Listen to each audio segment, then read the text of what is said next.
കുറുപ്പന്തറയിൽ നിന്ന് ഹൈസ്കൂൾ ജീവിതം കഴിഞ്ഞ് പ്രീ ഡിഗ്രിക്ക് എറണാകുളത്ത് വന്ന് ചേർന്നു. വീട്ടിൽ നിന്ന് എവിടെയെങ്കിലും പോകുമ്പോൾ എറണാകുളത്ത് വരാറുണ്ടെങ്കിലും എറണാകുളം എൻ്റെ ജീവിതത്തിൽ ഒരു ഭാഗമായിരുന്നില്ല. കോളേജിൽ ചേർന്നു. എറണാകുളം രണ്ട് കൈ നീട്ടി എന്നെ സ്വീകരിച്ചു. അന്നും ഇന്നും എറണാകുളത്തെ ഏറ്റവും ഇഷ്ടപ്പെട്ട സിനിമാ തിയേറ്റർ ഷേണായ്സ് തിയേറ്ററാണ്. ആ തിയേറ്റർ ഒരു റായാണോ ഒരു സർക്കിളാണോ? ആ തിയേറ്ററിൻ്റെ സൗന്ദര്യം പുതുക്കി പണിതപ്പോൾ ഒന്നും കൂടി. ഈ തിയേറ്ററിന് വിസ്താരമ സിനിമ എന്നും പറഞ്ഞിരുന്നു. ഇന്ത്യയിൽ വിസ്താരമ പ്രൊജക്ഷൻ എറണാകുളത്തെ ഷേണായ്ക്ക് മാത്രം സ്വന്തം. അന്ന് ഇന്നും ഇതുപോലെ സുന്ദരിയായ ഒരു സിനിമ തിയേറ്റർ ഇന്ത്യയിൽ എവിടെയെങ്കിലും കണ്ടവരുണ്ടോ?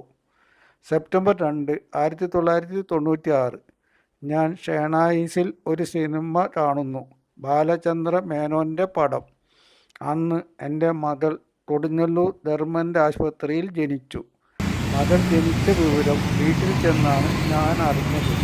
എല്ലാ ദിവസവും സിനിമ കണ്ടിരുന്ന ഞാൻ സിനിമ കാണുന്നത് 1969 ജനിച്ച ഷേണായ്സ് തിയേറ്ററിൽ 1250 സിനിമ പ്രേമികൾക്ക് ഒരുമിച്ച് സിനിമ കാണാൻ കഴിയുമായിരുന്നു. പുതുക്കി പണിയുവാൻ 2015 കോഴ്സ് ചെയ്തു. പുതിയ സിനിമ തിയേറ്റർ സുന്ദരിയായ ഒരു യുവതിയുടെ ഐശ്വര്യമുണ്ട്. ഇന്ന് 5 സ്ക്രീനുണ്ട്. ഞാൻ പഠിക്കുന്ന കാലത്ത് സെക്കൻഡ് ക്ലാസ് ടിക്കറ്റിന് ₹1.50 ആയിരുന്നു. ആദ്യം ക്യൂവിൽ നിന്ന് ടിക്കറ്റ് മേടിച്ച് ഏറ്റവും പുറകിലെ റോയിലിരുന്നാണ് സിനിമ കാണാറ്. കോളേജ് റോഡ് മെട്രോ സ്റ്റേഷനാണ് തൊട്ടടുത്ത മെട്രോ സ്റ്റേഷൻ. തിയേറ്ററിന് സമീപം MG റോഡിലും ചിറ്റൂർ റോഡിലും ബസ് സ്റ്റോപ്പുകളുണ്ട്.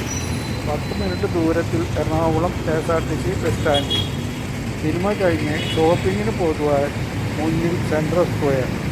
ഗോൾഡ് മേടിക്കാൻ ഭീമ, മലബാർ, കല്യാൺ ജുവലേഴ്സ്.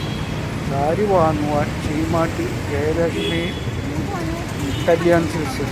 ഭക്ഷണത്തിന് ലക്ഷറി ഹോട്ടലുകളും സാധാരണക്കാർക്ക് വേണ്ടിയുള്ള സാധാരണ ഹോട്ടലുകളും ഉണ്ട്.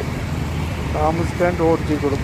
പോരാത്തിന് ഐശ്വര്യമുള്ള ബാറുകളും ഉണ്ട്. വളരെ നാളുകൾക്ക് ശേഷം എറണാകുളത്തെ എല്ലാ തിയേറ്ററുകളിലും ഒരിക്കൽ കൂടി ഞാൻ സിനിമ കാണും. എറണാകുളത്ത് വരുന്നവർ ഷേണായ്സ് തിയേറ്ററിൽ ഒരു സിനിമ കണ്ടിട്ടേ തിരിച്ച് വീട്ടിലേക്ക് പോകാവൂ. മരണം വരെ നല്ല ഓർമ്മയായിരിക്കും. കവിത തിയേറ്ററും പത്മ തിയേറ്ററും ഈ ഷേണായ്സ് തിയേറ്ററിന് സമീപം. നിങ്ങളെല്ലാവരും എൻ്റെ ചാനൽ സബ്സ്ക്രൈബ് ചെയ്യണം, ലൈക്ക് ചെയ്യണം, കമൻറ്റ് ചെയ്യണം. നിങ്ങൾ കണ്ടാലേ എനിക്ക് യൂട്യൂബിൽ പിടിച്ചു നിൽക്കാനാവും. നിങ്ങൾക്ക് വീഡിയോ കണ്ടതിന് നന്ദി.